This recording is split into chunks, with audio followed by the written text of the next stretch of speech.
We've got this engine pretty much ready to start the final assembly point, but one big thing that you need to do is prime the oil system. It's often overlooked. A lot of guys will just use the starter to do it, but if you do that, you're actually turning the engine over, turning all the bearing surfaces over to try and get oil to those bearing surfaces that you want to protect. So a better way to do it is to use an oil pump. I mean, it's just a drive tool is all it is, because the oil pump in this case drives off the distributor. You can buy a special tool like that. Mine that I have right here, it was 1985. I was in high school shop class, and we had an engine about to this point, and the shop instructor came by and said, "Did you prime the oil system?" And we all looked at each other and said, "Did we what?" So he said, "You got to prime that oil system or you're going to burn up some bearings, or you could burn up some bearings." So I said, "Well, how do you do that?" And he said, "Go down and talk to the motor shop, see if you can get the special tool that you need to turn that oil pump without turning anything on the engine." So I went down to the motor shop, and he had a tool that looked similar to this.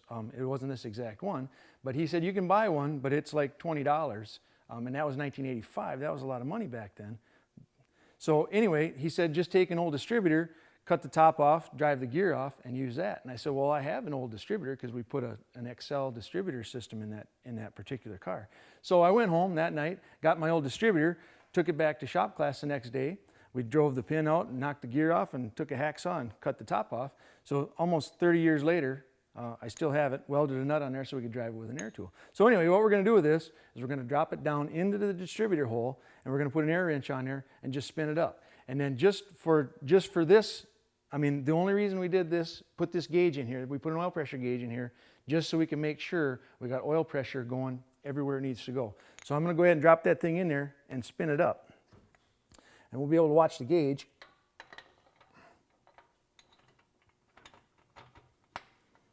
So that'll drop in. Okay, so we're in there. I'll just take an air wrench.